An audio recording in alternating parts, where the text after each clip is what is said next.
Life Matters, a Penn Mutual podcast for financial professionals, bringing you life insurance insights from advanced sales experts and life insurance specialists. Grow a stronger practice today.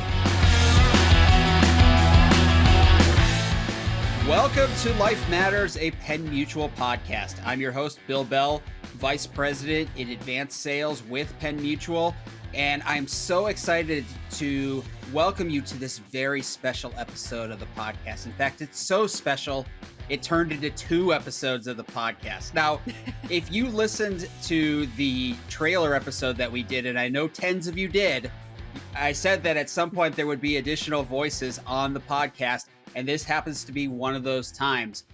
This month, this episode, or episodes, I should say, I have a co-host, and that would be Jenna Washatka from the Advanced Sales team. Jenna, say hi to the audience for the Life Matters podcast. Hey, Bill, thanks for having me. So, Jenna, why don't you give a little bit of flavor to the audience in regards to who you are, what you do, and why you're on the podcast here today? Absolutely, Bill. Thanks so much. It really is awesome to be here with you today. I have been with Penn Mutual for a super long time, all of 3 months, working with the incredible advanced sales team here at Penn Mutual. It's been an awesome ride. And one of the things that I love to do is podcasting. So when Bill asked me to be a part of the episode, I don't think I could get to my phone to start texting you back quite fast enough. I was truly very excited. So thank you for having me. Very good. Now, I mentioned that this is a very special 2-part episode, and it happens to tie in with a special month of the year. Why is it a 2-part episode, and what is it that we're focused on here for this particular topic? Yeah, so for this particular edition, we are focused on Women's History Month, and we started having a conversation with 4 incredible rock star financial professionals, and it got to be such great conversation. We were getting such great content that we didn't feel it would really do it justice if we cut it down to 30 minutes. So it is now a 2-part Women's History Month edition. All right, so part 1 is going to be a conversation that you had with Jeri Turley and Eryka Morehead, who are 2 financial professionals that have big names in the industry, are people that I've known for quite a while. Any learnings right off the bat that you'd like to share before we hear from them? Honestly, I don't want to speak for them. You will hear some really incredible things like what their financial superpowers might be, what their perspectives are on the changes in the industry, and really some awesome ideas about how we can bring more female financial professionals into this space and how they were able to move so confidently into the roles that they have now. All right, I'm going to ask you a bit of a loaded question here before we go to Jeri and Eryka. Oh, no. A majority of the people in our industry, let's face it, they are men. And a majority of the people that are probably going to be listening to this episode and episode 2 are also probably men. Why should they be listening to this if we're focused on women in financial services? Absolutely. I think probably the most obvious reason that comes to mind is just the amount of opportunity to be working with female clients. And the studies show that women have a hard time finding a financial professional that they can trust. And I think there is something here for everyone to learn. I mean, I can speak honestly that my financial professional is a man, and I like him and respect him a lot. And so I do think that there is certainly opportunity both for men and women to be very mindful of this space and this opportunity and the important need in this market. All right, terrific. Well, I listened in on the conversation earlier. I know the audience is going to really enjoy it. It's a terrific discussion about a lot of different things. So let's go to that interview that you did with Eryka and Jeri, and then we'll bring you back on to wrap it up for the first episode of this 2-parter. Sounds great.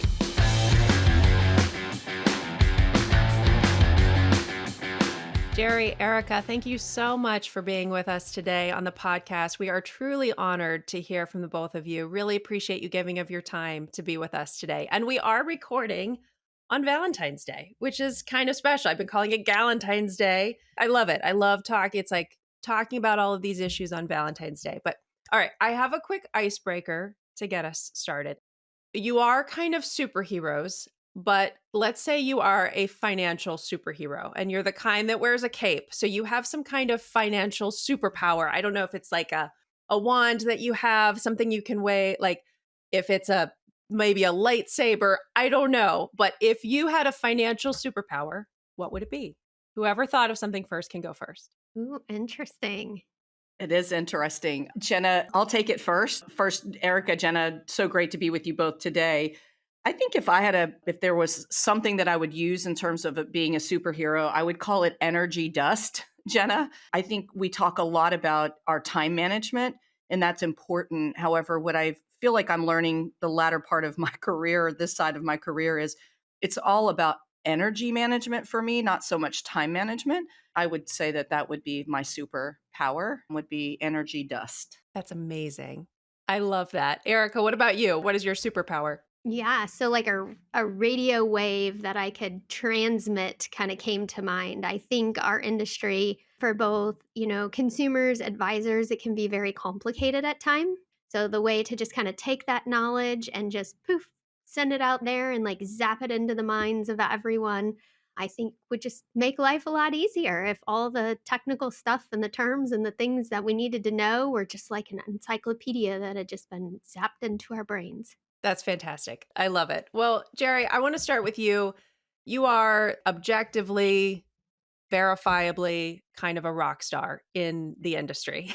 And just in terms of like your experience, your practice, the articles you've written, tell us a bit about Winged Keel and what your practice looks like today. Sure. Thank you, Jenna. Those kind words are always nice. I'm reminded sometimes this can be a lonely business, right? And what we do, but I think oftentimes it's all about the team that we sit on, more importantly. And so by way of background, I'm a principal and a producer with the Winged Keel Group. I am head of the Mid-Atlantic for the firm. I reside in Richmond, Virginia, and oversee the Washington, D.C. and Richmond offices. Winged Keel is an independent life insurance brokerage firm that I'd say, I guess at this point now, I'm dating myself because it's the year I graduated high school is when Winged Keel was founded. So we'll just say more than 30 years. Okay. We have specialized in intergenerational wealth transfer, risk protection, and wealth accumulation strategies. We are a 100% life insurance focused brokerage firm. And I would say our expertise, Jenna, falls really into four distinct categories. We do traditional life insurance, business continuation insurance, private placement life insurance and annuities, and also corporate owned life insurance. And I guess the way I would wrap all that up for you, Jenna, is that our customized life insurance and annuity portfolios help high net worth families, executives, and businesses optimize their estate and income tax planning. That is fantastic. Thank you so much. And Eryka, you yourself, 16 years in the industry. I love that you were Midland Business Journal's top 40 under 40. Bring us up to speed on your practice and the clients that you serve. Yeah, so Collaborative Insurance Solutions, kind of formerly known as Collaborative Planning Group, was really founded to work alongside other financial professionals. So we focus in four key areas. That's life insurance, disability insurance, long-term care, and annuities. But really with that philosophy that we are there to be the partner to the other financial professional, whether that's the estate attorney, the wealth advisor, or RIA. We understand that, insurance is complicated. And I think our industry has definitely gotten away from having those very deep specialists in certain areas. So while in, kind of my beginning stages of the practice, I managed money and all of those other things, after several years just said, you know what, I think I really want to just narrow that focus and be protection face. So we get confused sometimes. People say, what are you, an IMO? Are you a BGA? No, we are not those things. So while we do work along other financial professionals and we provide a lot of education to the firms that we partner with, we are the actual insurance broker. So with that, we hold 3 different licenses. We hold both our broker's license, a consultant's license, and a settlement license. I love it. That's fantastic. And I want to start by talking about the great wealth transfer. I've been hearing a lot about this, and I read this McKinsey study that said by 2030, more than 2/3 of the wealth in the United States will be held by women to the tune of about $30 trillion. And there's a lot of reasons for that. But in sort of watching all of this wealth pass into the hands of women, Eryka, I would love to start with you. How do you think female financial professionals are uniquely equipped to help meet this need? It's a great question. I think being a female myself, I'll kind of give you a story. So, years ago, my husband and I would sit down with a financial advisor and they'd keep looking at him and they'd keep talking to him. My husband's a really great participant in this type of environment because he kind of gets a kick out of it. 'Cause he's like, I'm not the one who pays the bills. I really don't even know our finances. But he just sits back and he listens and he just waits for the appropriate moment to make a very direct, polite comment that basically you're talking to the wrong person here. And I think that we've seen a major shift in a lot of households of America to where women are becoming more the decision makers. There's this massive wealth transfer that's occurring and going to end up kind of in the controlling hands of females in the future. And so I think as a female advisor, we recognize that there's not a default in the household based on skill set, preference, jobs, duties, backgrounds, what have you. And any financial household, either one might be the decision maker. So I think female professionals are keenly aware of that because for a lot of us, when you work in this industry, you typically are the one that tends to kind of lead the financial charge of the household, if you will. Yeah, I love that story. I mean, a similar experience.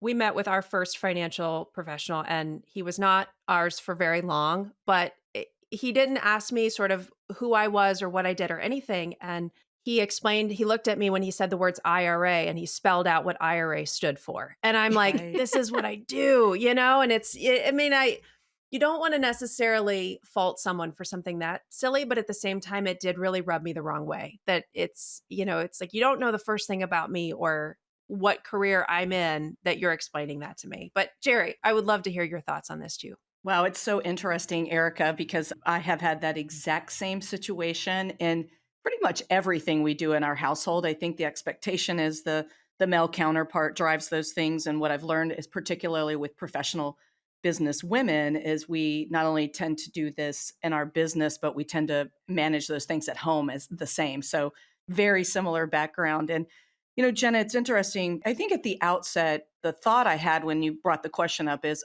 I believe women have unique opportunities across the professional spectrum, not just in the space we're in, but I think overall. And I think in particular, though, life insurance and this professional space is where female professionals have a unique opportunity. I personally believe we lack efficient representation of women in this profession, which makes me believe all more that the female financial advisor is not equipped to meet this emerging need, right? I mean, it's sitting out there in front of us. We all know it's there. I'd say, though, when I think about how we can equip women, the way I look at it is I think the profession, including manufacturers, distribution, boutique firms like Eryka's firm and my firm, need to embrace the emerging trend and also work more diligently to, the way I would describe it, actively include women in the profession and also plan for appropriate training to get these women to a place where they can properly meet the emerging needs, I guess the way I would describe it, of women and wealth in the future. So overall, I think there's a real professional opportunity that we've got here.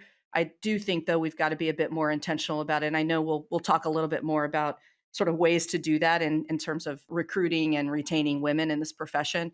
But generally speaking, I think there's a really unique opportunity for female financial advisors given this emerging mass market. Let's talk about that. I know I read a statistic that said only 15% of financial professionals are women, which I think it's not all that surprising. That feels like a fair number given the people, at least in my network, 15.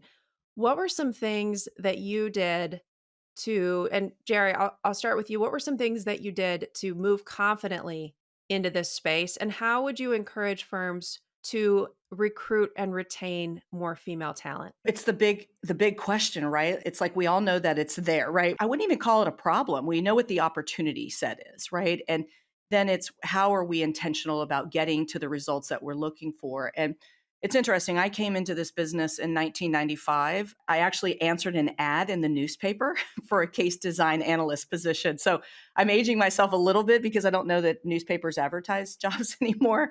But that's how I got into the profession. Look, I've got what I would describe as an interesting backstory, but I worked for a government contracting firm for a couple of years, Jenna, in the Washington, D.C. market.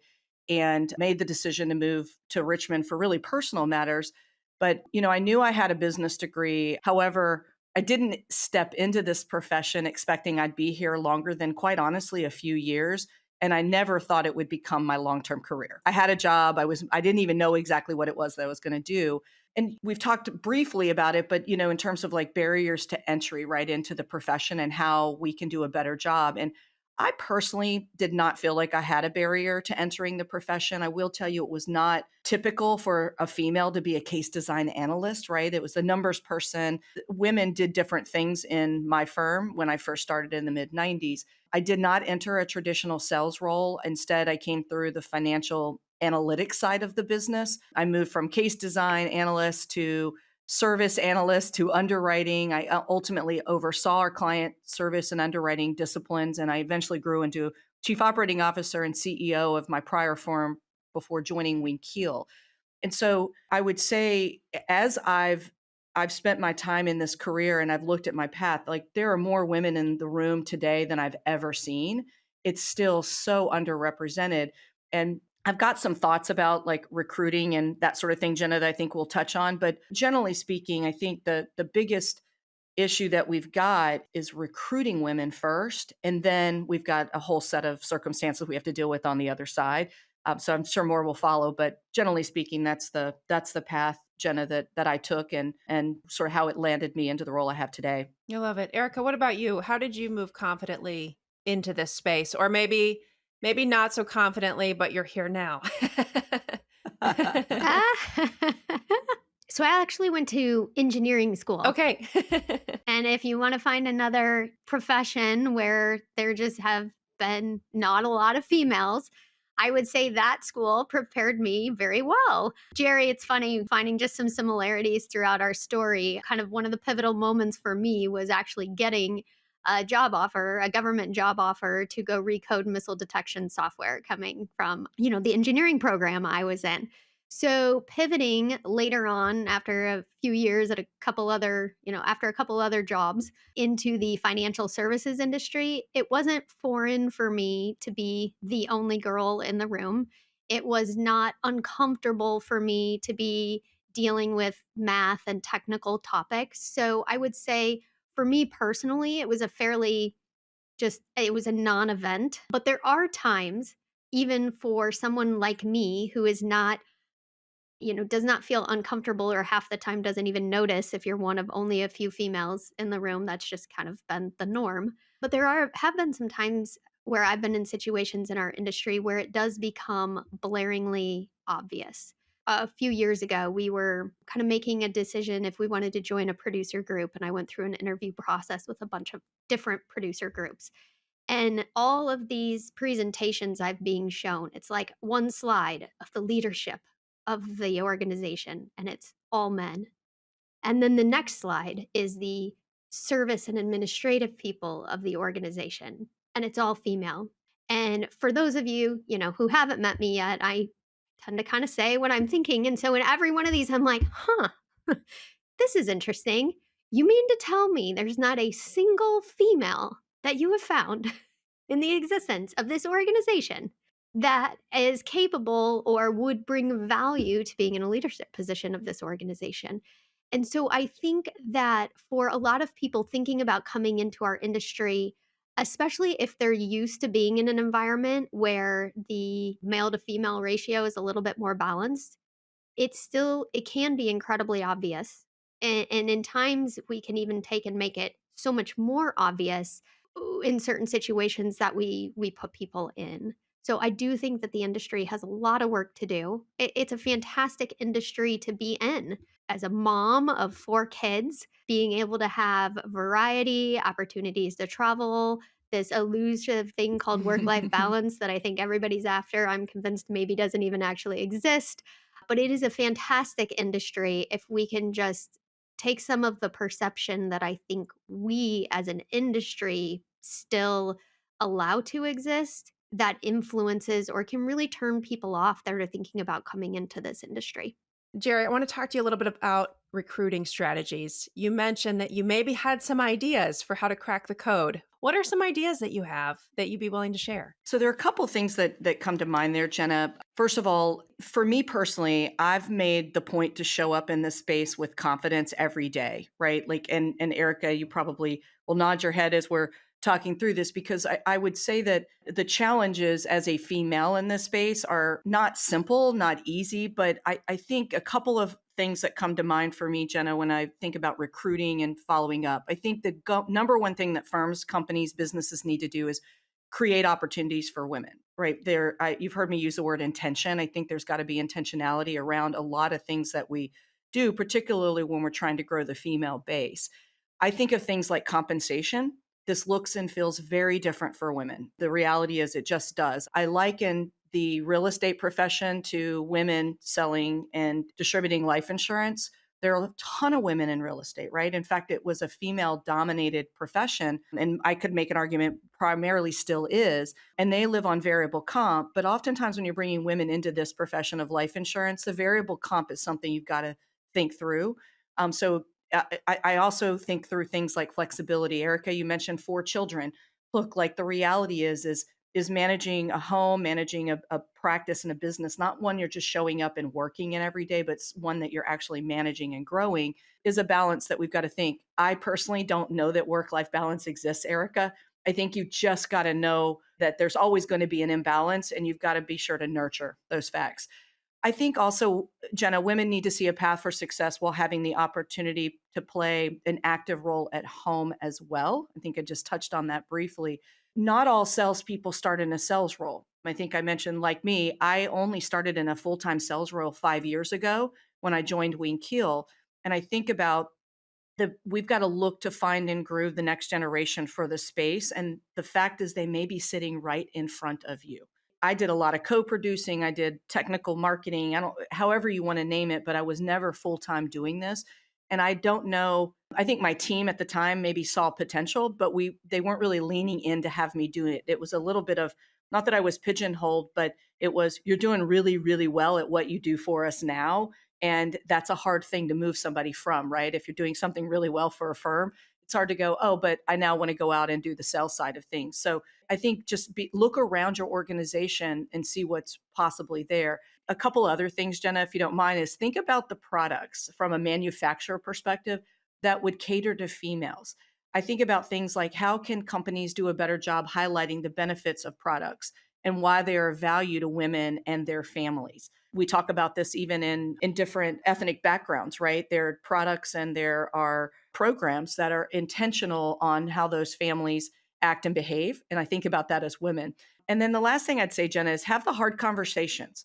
Let's talk about why women are avoiding this profession and how we can stop the avoidance and instead have a positive impact in adding more women to the profession. So I have a fundamental belief, we talk about this a lot in our firm, all progress begins with communication. And that's where I think this has to start. And it's not just in firms, but I think it's got to come from distribution and manufacturers as well. Now, I know you all know this is a Penn Mutual podcast. I myself am new to Penn Mutual. And so I love asking this question and hearing the answers. I do want to ask, what is it about Penn Mutual that makes the organization work for you? Eryka, I'll start with you on this one. Yeah, I would say 2 things. Their products, very, very strong, but also the kind of philosophy behind the portfolio, the people supporting it, which I can elaborate on here in a minute. And then just ease of doing business with. Penn Mutual is very unique in the investment they have made in the ACE platform. And I think, when you look at our industry as a whole, right, you want to help as many people as possible. You want to specialize in certain areas. And, sometimes people reach out that aren't exactly a large case or the ones, if you're very technical or very specialized, that you want to be spending your time on. But you still want to be able to help everybody, right? I would say that while we do some really great sophisticated planning that helps wealthy families be more tax efficient, the term policy we might place on a young family, if that person were to pass away, the magnitude of impact there may actually be more significant in the lives of those children or that family. So the ACE platform has been a fantastic way for, I think, both the carrier and the brokers to be able to effectively and efficiently process business while also making it extremely convenient for the client. Everyone's busy. We have our lives with our families, our children, our businesses, and even when it comes to our own coverage, being able to quickly, easily check the things off your to-do list that you need to get done. Life insurance for a lot of people historically has been a less than ideal experience for the insured trying to obtain the coverage. And being able to use that platform, fluidless underwriting, quick responses, policies quickly turned around, I really think helps take part of the barrier of even obtaining that pure protection insurance. When I switch over to the portfolio, there's not a lot of carriers out there anymore that are manufacturing products across the board where they have not only term insurance with a conversion, but they actually have products that you would like to convert to. So having that full suite of whole life, universal life, being able to structure guarantees on your universal life, the variable portfolio just makes Penn Mutual a very great partner for insurance professionals and their clients. I love it. What about you, Jeri? Would love to hear from you. I'd say, without a doubt, ease of doing business. I want to say it again, ease of doing business. The systems and processes for processing business are smooth and simple. Eryka, you touched on the ACE program. I don't need to say any more about that, but what an amazing program that is. And I'd say underwriting innovations continue to be important to people like Eryka and me as we work through clients and new opportunities. I fundamentally believe that Penn Mutual is leading the way. And then last thing I'd say, just to reinforce it more than anything, is the products that offer combined benefits is the way I describe it: cash accumulation, long-term care, insurance benefit, create an opportunity to meet multiple needs in one product. So Eryka, you touched on it beautifully, but those would be the only other points I'd add to it, Jenna.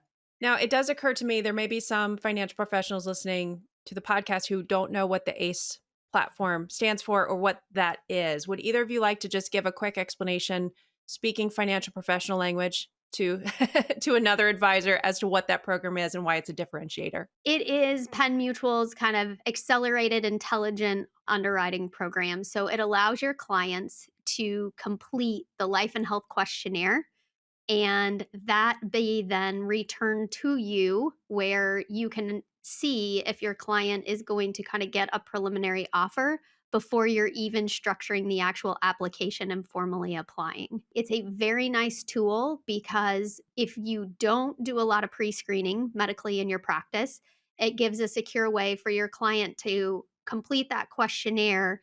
And if you get a preferred offer right away or for preferred best right away, then you can go through, formalize the application, client signs it, very quickly turn around and implement that insurance. However, if there's a little button that spins. It's kind of like if you've ever taken a test and you're waiting for the results, you're like, ooh, are they going to get that offer? The suspense, it's great. It needs to play Jeopardy music as a suggestion, Penn Mutual. But if your client doesn't get that immediate offer, you also have the ability to kind of look through that life and health questionnaire to be able to say, oof, they got some stuff going on that maybe I wasn't aware of. This might not produce a great outcome if we were to formally apply now. And so it gives you the opportunity to kind of regroup with your client and say, I see you're dealing with this. Where are we at with these things? What does that kind of trajectory look like from a health standpoint? And then maybe decide to submit informal or set instead, or postpone altogether submitting the application so as to not negatively kind of impact their insurance underwriting journey later on. Jeri, I want to ask you about some of the trips that Penn Mutual offers. I know we have our Royal Blue Conference coming up in Hawaii in just a few weeks, and we just announced our Golden Eagle Conference in 2026 will be in Australia. In your experience, what makes Penn Mutual trips special? So very interesting question, Jenna, because the thing that came to mind is what a differentiator. I've been to a lot of various insurance company sponsored events, and let me say first, the family environment is very meaningful at this Penn Mutual Royal Blue Conference. There are very few events that I've ever attended in this profession that include family members, partners, spouses, children. And I personally felt like, as did my husband, the Penn Mutual program is exceptional.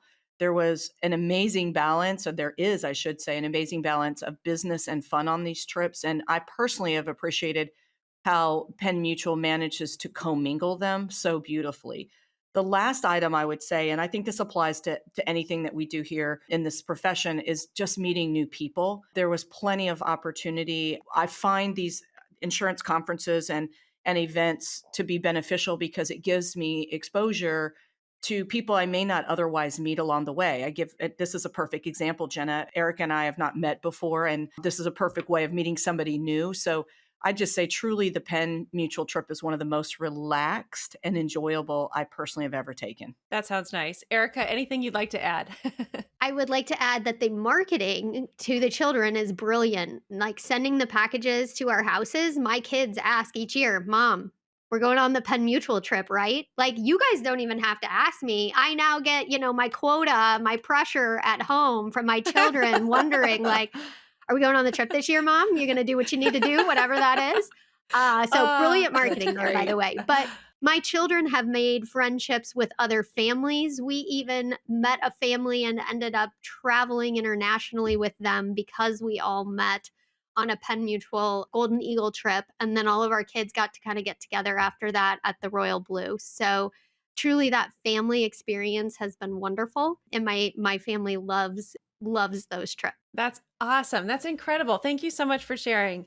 So, Jeri, I want to ask you, this is a lot of amazing information. For anyone that's listening that maybe just wants like some key takeaways or some action items to how they can make improvements in working with female financial professionals, do you have any like action items or key takeaways that you would have for them? Sure, Jenna, thank you. It's interesting. I made the decision, and I do this pretty much every day. I show up in this space with confidence every single day because it requires that. However, I got to thinking about what were the things that I started doing in the early days of coming into the profession, even before I was in a full-time sales role. And there are 4 or 5 just quick points, Jenna, I'd like to make. And I think the first one is I would as a female advisor, take on and engage in events that spotlight other female advisors and the value that we bring to the profession. And it doesn't just have to be people involved in life insurance, right? It could be other estate planning attorneys, wealth managers, RIAs, tax and accounting people.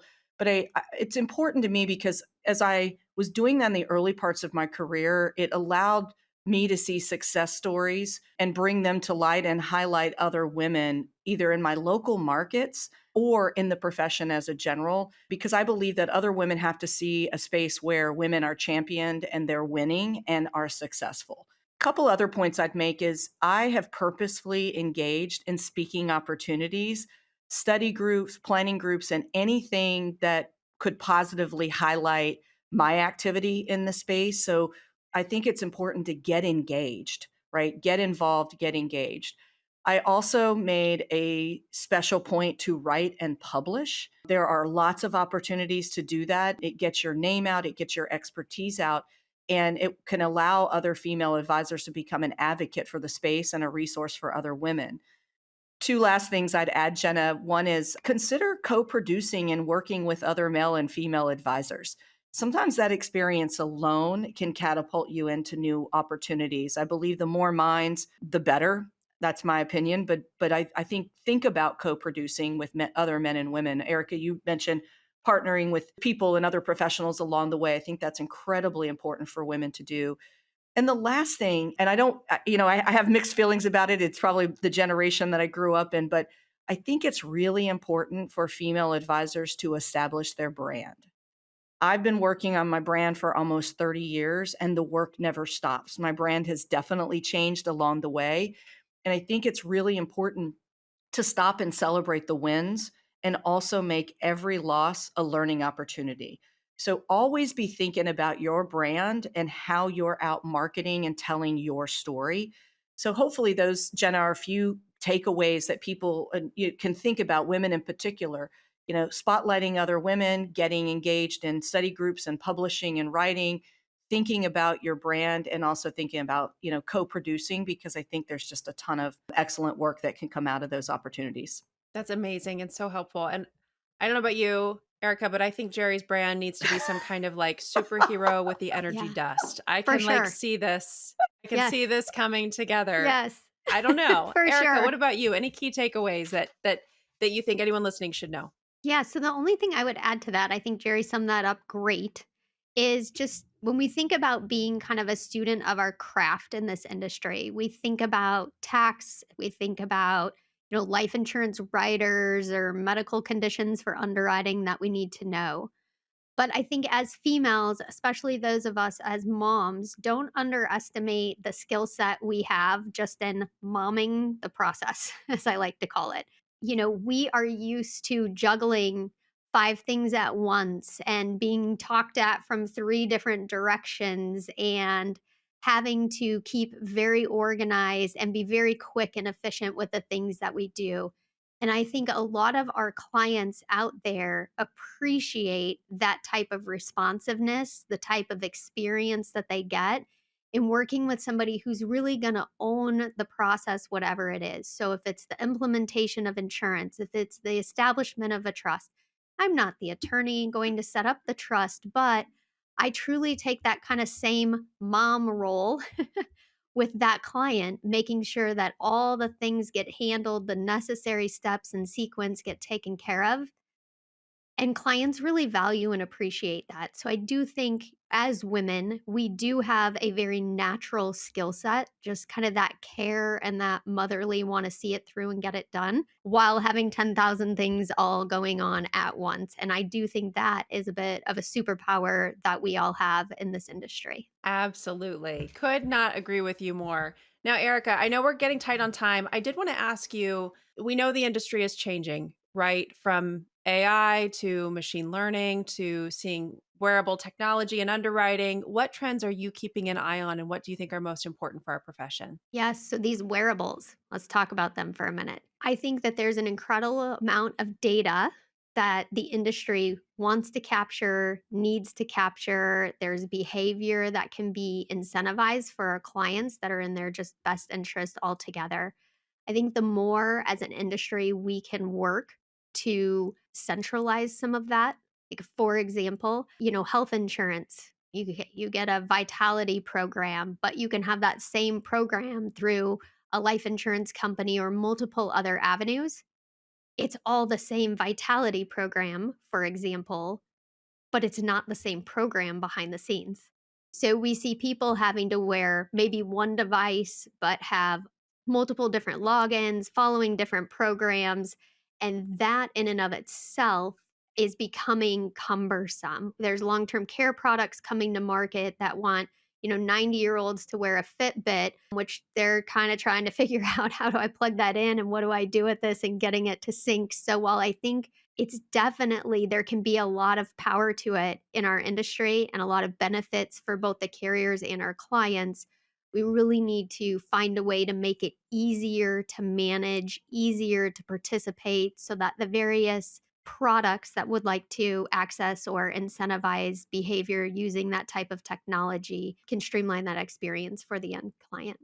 Honestly, I cannot thank the both of you enough. This has been amazing and just so empowering to have this conversation with you. I have one last question for you. So I love to ask this because most of the women I know don't have any free time. But in the maybe it's 45 minutes, maybe it's 45 seconds of free time. Jeri, what will we find you doing? Oh my gosh. I'm laughing, Jenna, because this is an area where I can use some help, to be completely honest with you. I feel like I have answers for so many other things. Look, my free time is spent with my husband and my children. I jealously guard my time with our youngest child, who is now a sophomore in high school. My three boys, or I guess they're now young men, are all active athletes. And hey, 'tis the season for the real March Madness, which is wrestling. So we're in move. The thing I want to mention, though, and I don't know that you can do it in 45 seconds, but when I've got free time, there are two things I do as it relates to me personally and for the profession. One is I want to mention sleep. Sleep is critical to so much of our success, whether it's physical or mental. And what I've learned, and I've really been following it a lot now, Jenna, is make sleep a priority, because it drives and fuels everything. And the last thing I'd say, when I've got extra time, and if I want to call it free time, I use that for follow-up and thank you notes. I do what's called Fridays are for friends. And for me, that's a time where I spend doing one-on-one follow-up each week. And it could be a simple note, it could be a simple call, could be a text message, but I find that to be invaluable work. And it can take as little or as much time as you let it.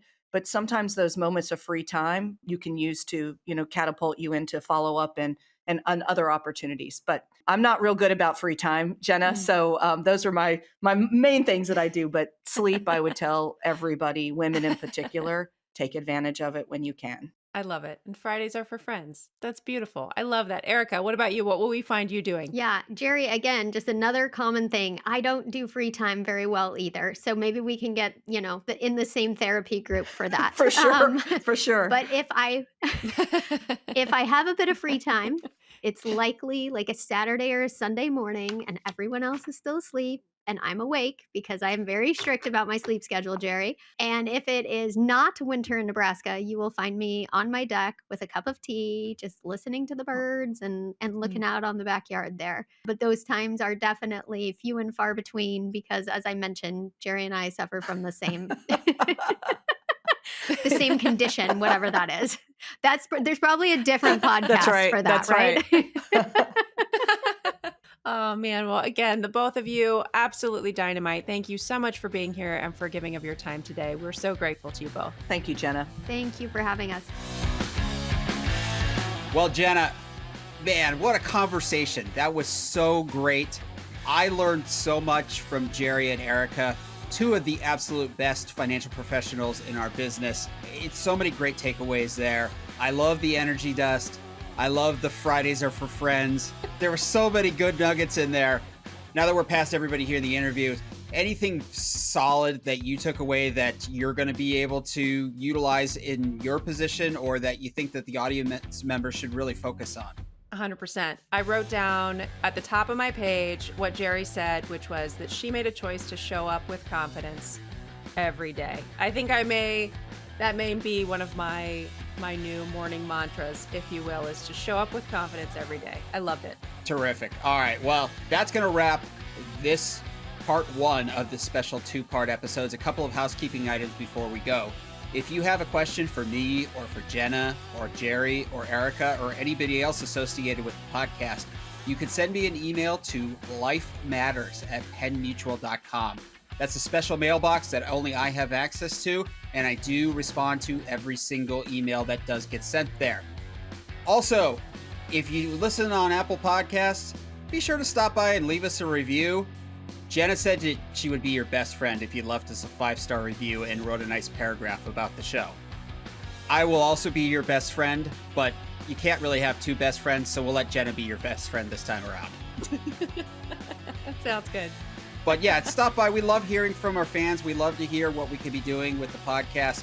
So stop by and leave us a review. And also, if you haven't subscribed, make sure you do so on Spotify, Apple Podcasts, whatever it is that you use, so you don't miss any future episodes. For that, for Jeri Turley, Eryka Morehead, and Jenna Washatka, I'm Bill Bell. I look forward to speaking to you again soon. Thank you for watching. If you enjoyed this video, don't forget to hit that subscribe button and turn on notifications so you never miss an update.